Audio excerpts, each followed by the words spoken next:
Il existe un monde où tout ce qui est a toujours été. Ce monde est habité par toutes sortes de peuples, des humains, bien sûr, les plus nombreux et les plus querelleurs, des nains, enfants des montagnes et de la roche, des elfes, douces créatures sylvestres amies des étoiles, des gnomes, habitants des collines et des bois. C'est un monde de prodiges et de miracles. La magie existe, sauvage et naturelle. Cependant, des prêtres et des magiciens aux pouvoirs extraordinaires ont appris à la domestiquer. Les seigneurs des humains habitent de grands et solides châteaux, toujours installés aux endroits les mieux défendus. Les paysans vivent sous leur protection, au cœur de petits villages pittoresques entourés de champs, de bois et de pâtures.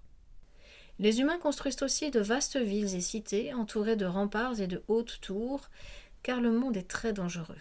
Dans les terres sauvages rôdent des créatures qui n'ont peur de rien. S'y trouvent aussi d'affreux humanoïdes à demi nomades, terrés dans les cavernes et les ruines.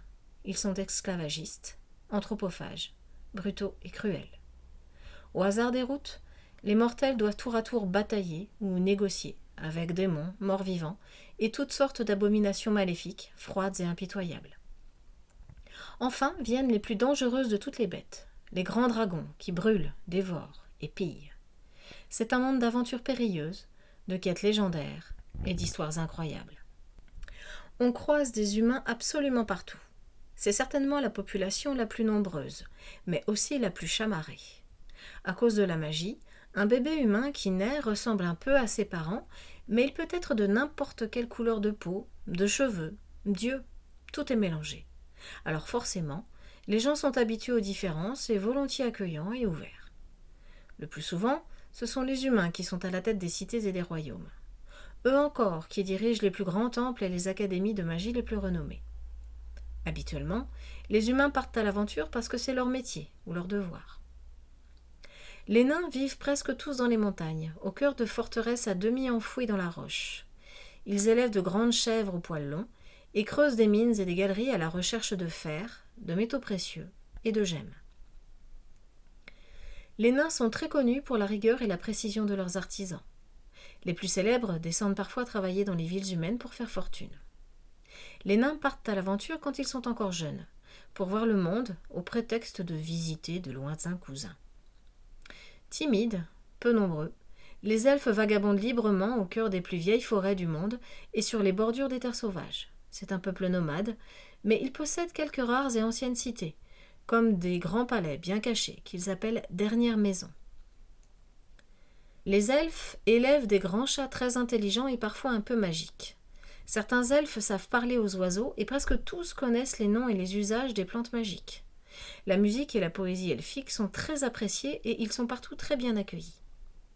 Parce qu'ils vivent très longtemps et qu'ils voyagent une grande partie de leur existence, on peut dire que les elfes sont toujours en aventure. Ils font parfois d'étranges rêves qui déclenchent quêtes et épopées. Les gnomes habitent les collines et les petits bois, cultivent des champs et des vignes, élèvent des cochons et des lapins, fabriquent toutes sortes de fromages et quelques succulentes eaux-de-vie dont la plus fameuse est certainement la pomme chenille. Les gnomes sont discrets et tranquilles. Ils se cachent plutôt que de combattre les monstres et les humanoïdes. Toutefois, ils sont malicieux et piègent très souvent les alentours de leur ferme. Les gnomes partent peu à l'aventure, mais certains y sont poussés par la curiosité et l'excitation. Leurs voisins hochent la tête, saluent leur départ et retournent à leurs choux et à leurs carottes. Les seigneurs des humains sont appelés rois, barons et chevaliers. Il y a aussi de grandes souveraines, des marquises intrépides et de fières guerrières. Les seigneurs vivent presque tous dans de grands châteaux. Ils sont chargés de protéger les routes et les villages, les abords des cités et les frontières des terres sauvages. En échange, on leur paie des impôts ou des taxes de péage. Les chevaliers s'entraînent constamment quand ils ne sont pas en patrouille sur leurs terres. S'ils n'ont pas les moyens d'affronter certaines menaces, les seigneurs engagent des aventuriers pour faire le travail. Et quand un seigneur devient un tyran maléfique, on peut être certain que des aventuriers viendront le chasser. Il faut poursuivre un long apprentissage pour savoir comment incanter des sortilèges. C'est l'apanage des magiciens. Ils étudient auprès d'archimages isolés ou dans de grandes écoles aux longues traditions. Plus tard, ils peuvent s'installer auprès d'un seigneur où ils deviennent aventuriers pour mettre leur art au service de tout le monde. Certains magiciens s'établissent comme enchanteurs ou alchimistes. Dans leurs ateliers encombrés, ils fabriquent potions et objets magiques. Tous les villages possèdent une tour de mage. C'est là que travaillent les magiciens appointés par les seigneurs.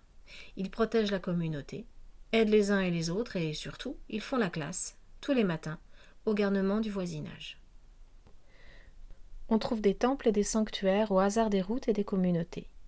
Ici, de simples abris votifs dans le creux d'un rocher, là, d'immenses palaces munificents fréquentés par d'innombrables fidèles. Chacune des 7 divinités protectrices possède ses propres temples et ses prêtres qualifiés. Presque tous les prêtres deviennent aventuriers ou sortirent de leur séminaire, afin d'accomplir les missions échues à leur divinité. Le dieu des voyages protège et conseille les aventuriers, les pèlerins et les patrouilleurs.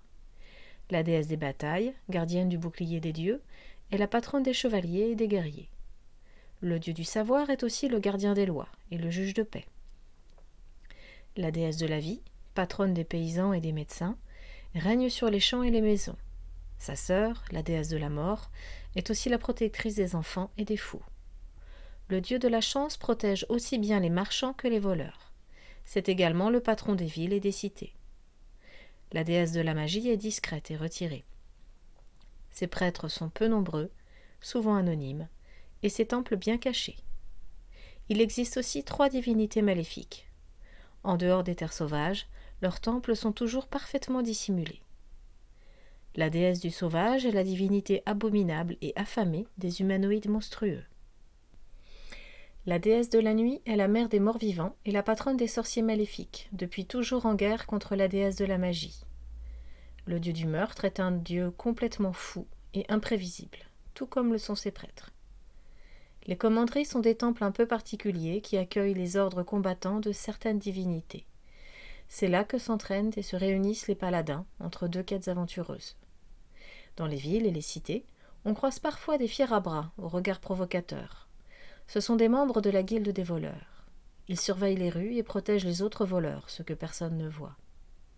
La guilde des voleurs s'occupe de jeux, de contrebande, d'extorsion, d'usure, de vol, de recel et de bien d'autres trafics douteux et interdits. Mais il est toujours difficile de capturer et de condamner ses membres, comme il est toujours dangereux de se mêler de leurs affaires. Les aventuriers sont presque partout bien accueillis, mais toujours avec un peu d'appréhension. S'il y a des aventuriers dans le coin, c'est qu'il y a certainement des menaces à affronter, des problèmes à résoudre et des aventures à vivre. Si seulement c'était dans le village d'à côté. Les gens leur pardonnent bien des choses, tant qu'ils ne violent pas les lois et ne se comportent pas comme des brigands ou des gougnafiers.